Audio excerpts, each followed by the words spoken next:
আসসালামু আলাইকুম এভরিওয়ান। আশা করি সবাই ভালো আছেন। আজকে আমরা দেখব এক্সেলে কিভাবে পার্সেন্টেজ ক্যালকুলেশন করা যায়। তো এখানে আমি একটি সিম্পল কিছু ডাটা এখানে রেডি রেখেছি জাস্ট সহজেই ক্যালকুলেশনটা দেখানোর জন্য।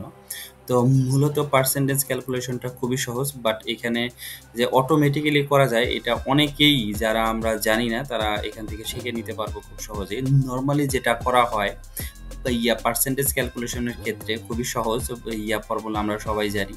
তো পার্সেন্টেজ ক্যালকুলেশনের ক্ষেত্রে যেটা করা হয় যে প্রত্যেকটা একটা ভ্যালুকে আরেকটা ভ্যালু দিয়ে ভাগ করে সেটা দিয়ে 100 দিয়ে গুণ দিলে যে রেজাল্টটা আসে সেটাই মূলত পার্সেন্টেজ।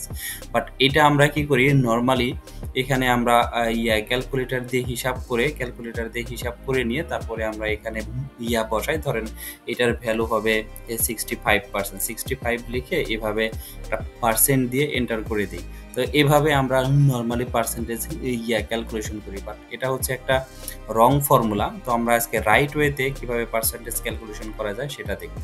তো রাইট ওয়েতে ক্যালকুলেশন করার জন্য খুবই সহজ। জাস্ট এখানে ফর্মুলাটা দেখেন। ফর্মুলাটাও এটাকে ফর্মুলা বলা যায় না, এটা জাস্ট একটা যোগ বিয়োগ গুণ ভাগের একটা ফর্মুলা। তো এখানে দেখেন আমার এখানে ফরম্যাটটা জেনারেল, সেলের যে ফরম্যাট আছে সেলটা কিন্তু জেনারেলে আছে। জেনারেলে থাকা অবস্থায় আপনারা জাস্ট এখানে ইকুয়াল চাপ দিবেন। ইকুয়াল চাপ যেই ভ্যালুটার পার্সেন্টেজ আপনারা বের করবেন, যেমন এখানে একটা সেলস ভ্যালু দেওয়া আছে এবং একটা টার্গেট ভ্যালু দেওয়া আছে। সো আমরা টার্গেট ভ্যালুর এগেইনস্টে সেলস ভ্যালু কত পার্সেন্ট অ্যাচিভ করছে সেটার একটা পার্সেন্টেজ ভ্যালু আমরা এখানে বের করব। তাহলে সেল ভ্যালুটাকে আমরা ভাগ দিব হচ্ছে আমাদের যে টার্গেট ভ্যালু ছিল, টার্গেট ভ্যালু দিয়ে আমরা এখানে ভাগ দিলাম। এখানে জাস্ট একটা রেজাল্ট এসেছে। এটা কিন্তু জাস্ট এই দুইটার ভাগফলের একটা অংশ এসেছে। জাস্ট এটাকে আমি যদি 100 দিয়ে গুণ দিই তাহলে কিন্তু এটা অটোমেটিক্যালি পার্সেন্টেজে চলে আসবে, যেটা আমরা ক্যালকুলেটর দিয়ে ক্যালকুলেট করে আমরা নরমালি অনেক সময় এখানে টাইপ করে দিই, বাট এটাকে আমরা টাইপ করবো না। এই অবস্থায় রেখে আমরা জাস্ট এইখানে পার্সেন্টের যে বাটনটা চেপে দিব, দেন আমার কিন্তু অটোমেটিক্যালি পার্সেন্ট চলে আসলো। এখন এখানে একটা কথা আছে, অটোমেটিক্যালি পার্সেন্ট যখন চলে আসবে এখানে কিন্তু আপনাকে একটা রাউন্ড ফিগারের ভ্যালু দিয়ে দিবে। এখানে কিন্তু একটা রাউন্ড ফিগারের ভ্যালু দিয়ে দিবে। আমি আবার করতেছি, একটু দেখেন। এখানে জেনারেল থেকে আমরা প্রথমে ইকুয়াল দিলাম যে সেলস ভ্যালুটা নিলাম। সেলস ভ্যালু এখানে আপনার রেজাল্ট হতে পারে, যে কোনো ভ্যালু হতে পারে। আমি জাস্ট একটা এক্সাম্পল হিসেবে সেলস ভ্যালুর কথা বলতেছি। ভাগ দিলাম হচ্ছে আমাদের টার্গেট ভ্যালু দিয়ে। এখানে যদি আপনি কোনো রেজাল্ট বের করেন, কোনো পরীক্ষার রেজাল্ট, সেই ক্ষেত্রে আপনার টোটাল কত নাম্বার পেয়েছে এবং টোটাল মোট নাম্বার দিয়ে ভাগ দিলে কিন্তু পার্সেন্টেজ এখানে চলে আসবে 100 দিয়ে গুণ দিলে। দেন এরকম আসলো। আসার পরে কিন্তু আপনি এখানে পার্সেন্টেজ বাটনটা চেপে দিলেন। এখানে কিন্তু রাউন্ড ফিগার চলে আসলো। রাউন্ড ফিগার আসবে যদি আপনি এইভাবে শর্টকাট অপশনটা ব্যবহার করেন। এখন আপনি বলতে পারেন এখানে তো আমার একটা ফ্র্যাকশন রয়েছে, এই ফ্র্যাকশনটা আমি কিভাবে আনবো? এখন ফ্র্যাকশনটা আপনি দুইভাবে আনতে পারেন। নাম্বার 1, এখানে দেখেন যে আপনি ডেসিমেলের মানে দশমিকের পরে আপনি কত ঘর আপনি আনতে চান, সেই ক্ষেত্রে এইটা যদি আপনি চাপেন তাহলে একটা করে ঘর কিন্তু বৃদ্ধি পাইতে থাকবে। আপনি যদি কমাইতে চান তাহলে এই শর্টকাট ডিক্রিজিং ডেসিমাল নাম্বার এটা যদি আপনি চাপতে থাকেন তাহলে কিন্তু আস্তে আস্তে কমে রাউন্ড ফিগারে চলে আসবে।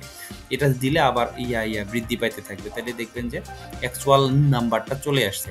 অথবা আপনারা এখানে ফরম্যাটে গিয়ে আপনার এখানে যে পার্সেন্টেজের অপশনটা আছে এখান থেকে আপনারা ক্লিক করে নিতে পারেন, অথবা মোর ফরম্যাট অপশন থেকে পার্সেন্টেজে গিয়ে এখানে আপনি কত ডেসিবেল নাম্বার দিবেন, 1 বা 2 প্লেসমেন্ট, এখানে কিন্তু এখান থেকে আপনি করে দিতে পারেন। তো এখানে আমি 2টা ডেসিমেল নাম্বার এখানে দিয়ে দিলাম ইনক্রিজ করে।